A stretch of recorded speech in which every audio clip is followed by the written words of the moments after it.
reading this morning comes from the Gospel of Luke, chapter 10, verses 25 through 37. Just then, a lawyer stood up to test Jesus. "Teacher," he said, "what must I do to inherit eternal life?" He said to him, "What is written in the law? What do you read there?" He answered, "You shall love the Lord your God with all your heart and with all your soul and with all your strength and with all your mind, and your neighbor as yourself." And he said to him, "You have given the right answer. Do this and you will live." But wanting to justify himself, he asked Jesus, "And who is my neighbor?" Jesus replied, "A man was going down from Jerusalem to Jericho and fell into the hands of robbers, who stripped him, beat him, and went away, leaving him half dead. Now, by chance, a priest was going down that road, and when he saw him, he passed by on the other side. So likewise a Levite, when he came to the place and saw him, passed by on the other side.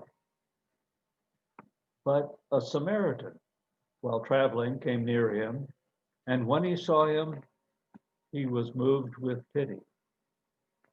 He went to him and bandaged his wounds, having poured oil and wine on them. Then he put him on his own animal, brought him to an inn, and took care of him. The next day, he took out 2 denarii, gave them to the innkeeper, and said, "Take care of him. When I come back, I will repay you whatever more you spend." Which of these 3 do you think was a neighbor to the man who fell in the hands of the robber? He said, "The one who showed him mercy."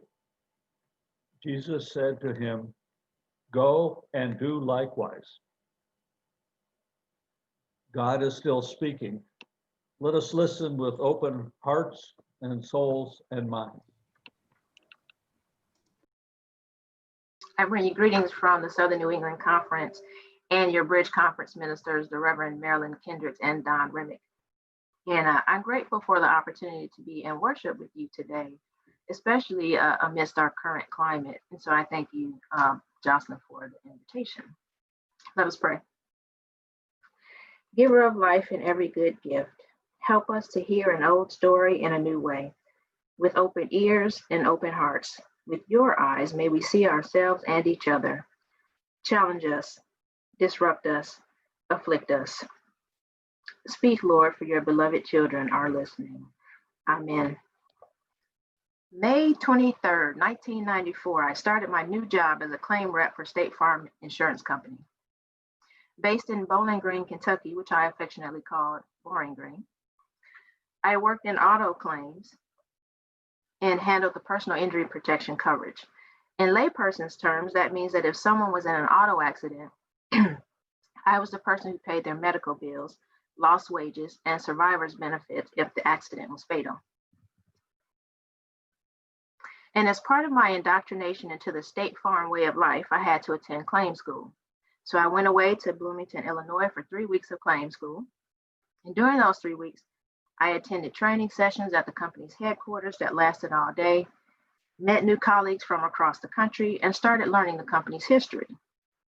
One of the first things we learned was the story of State Farm's founding by G.J. Mahuro.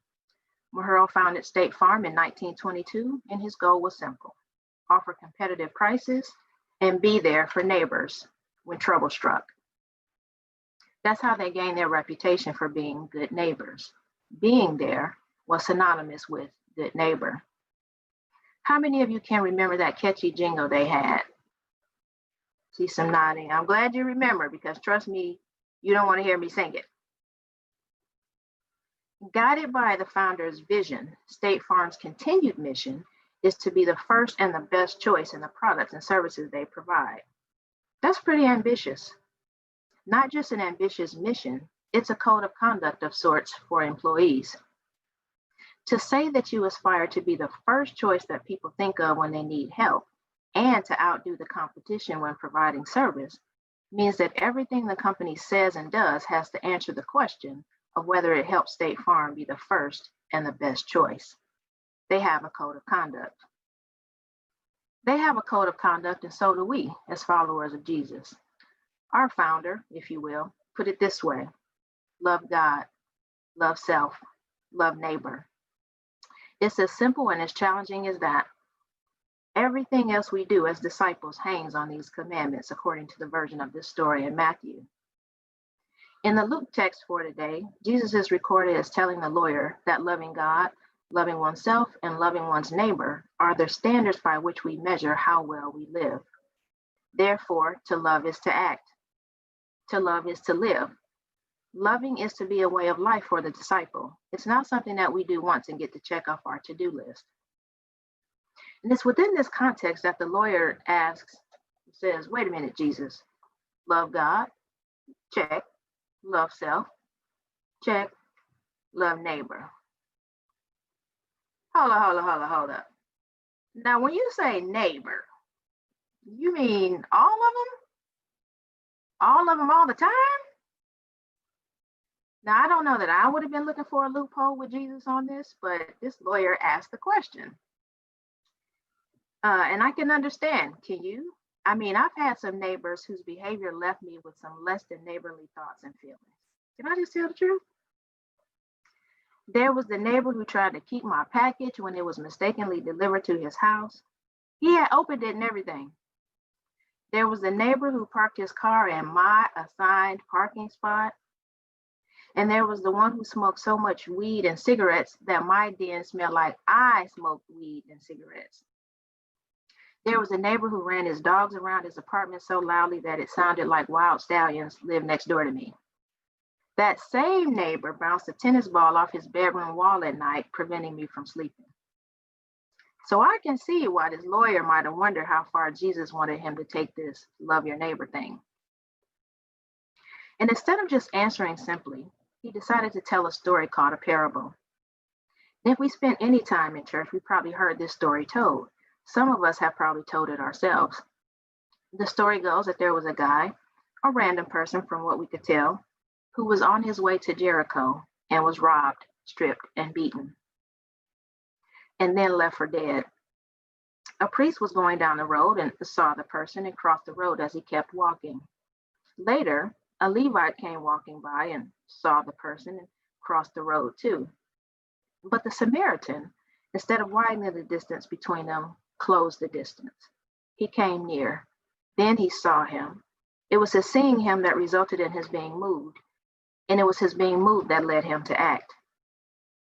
Now, all of this is instructive, of course. If you're like me, you can readily identify with these three characters. There have been days when I've been too afraid, too apathetic, too oblivious, too in the middle of something else to respond to someone in need.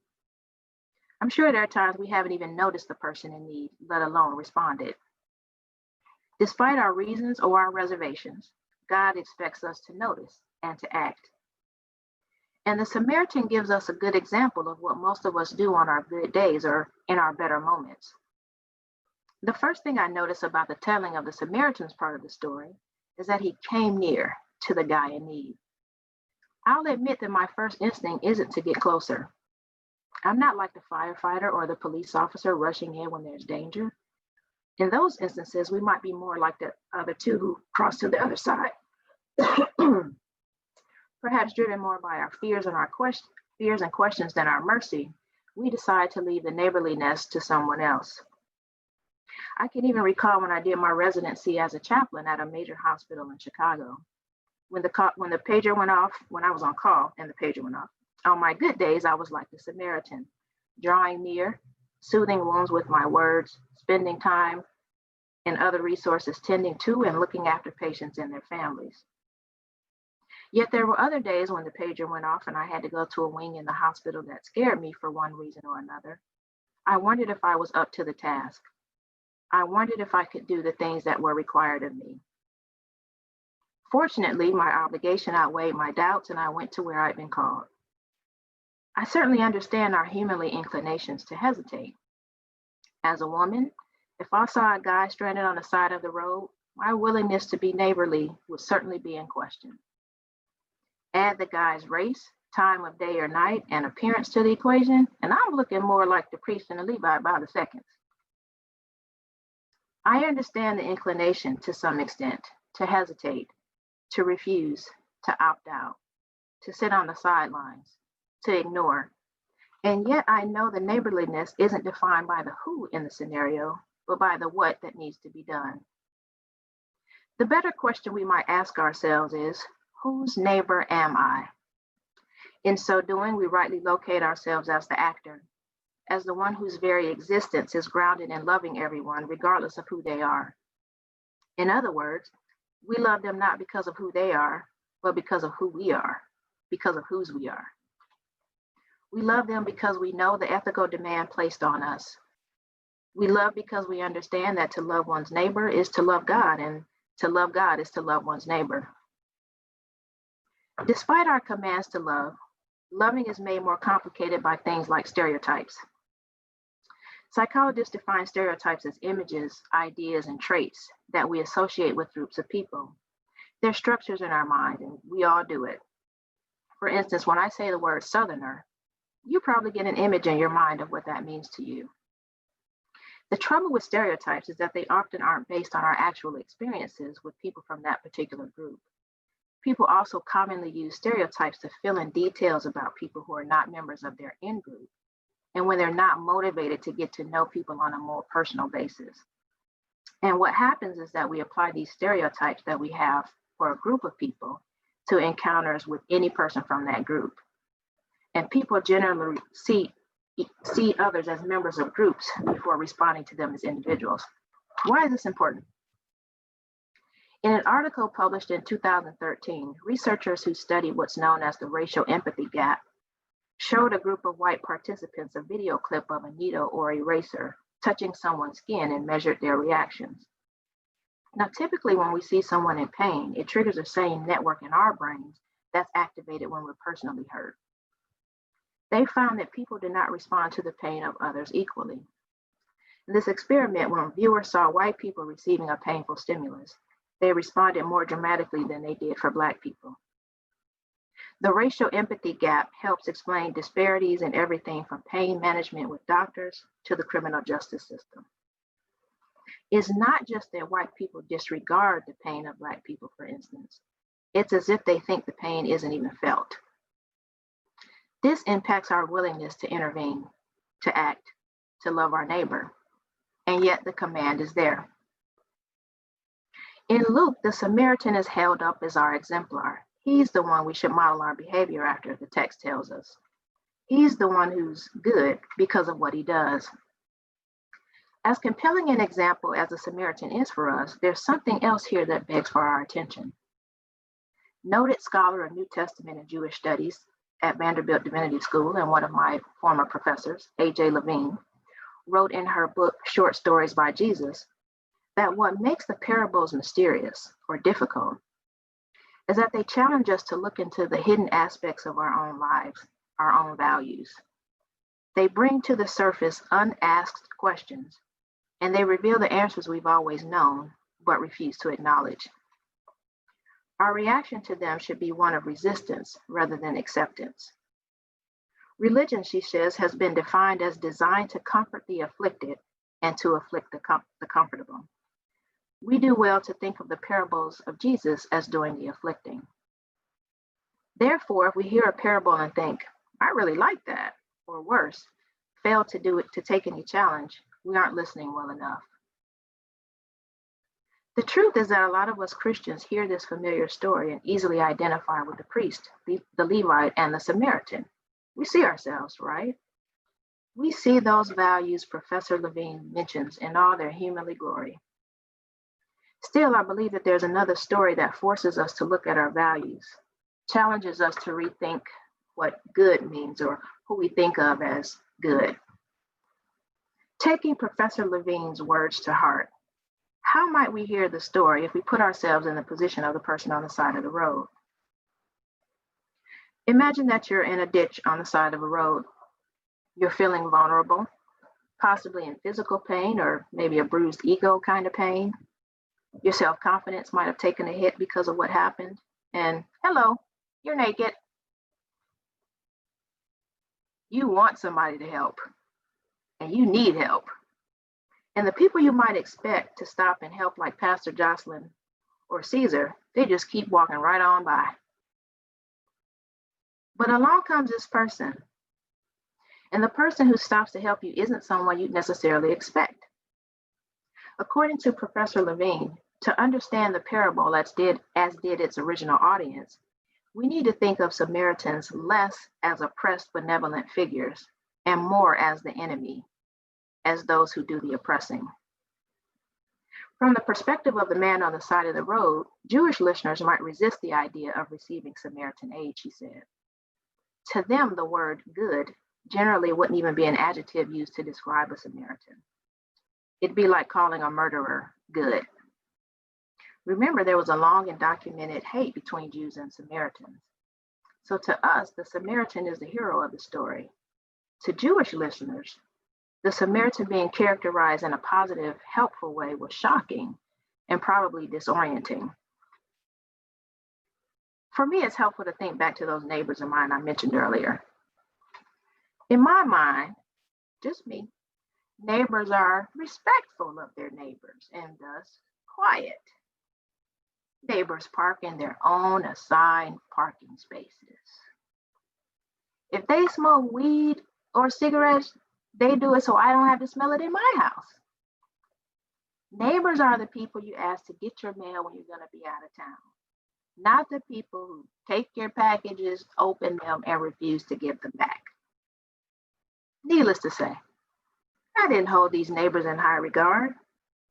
I didn't build relationships with them or strike up conversations with them. I will say, had they ever been in need, I likely would have helped. My heart would have gone out to them, as it did with the Samaritan.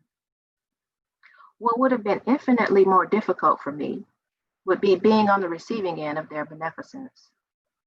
I had already made up my mind about who they were.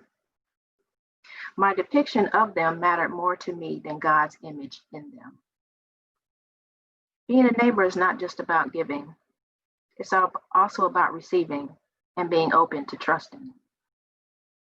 It's one thing to be a neighbor who gives, and it's quite another to be a neighbor who receives from someone you've othered. We all have them. Who's your person? Who's a person or people you'd have trouble thinking of as good? Maybe it's the person you've been taught to fear, or the person you've been taught has stolen your job or your spot at so-and-so college, whose hand you'd have trouble taking if it was outstretched in front of you. Maybe it's the person you've been socialized to think is inferior to you who's standing there. Maybe it's someone wearing a Blue Lives Matter t-shirt, or one of the more than 70 million people who voted for the other side. Imagine that the last person on the planet you'd want to be vulnerable with, stand naked emotionally or otherwise in front of, be indebted to, or have to get assistance from, is right there with what you need in their hand. How far do we have to take this love your neighbor thing, Jesus? Whose neighbor am I? If you work for State Farm, you know who the good neighbor is. In our business, do we? Amen.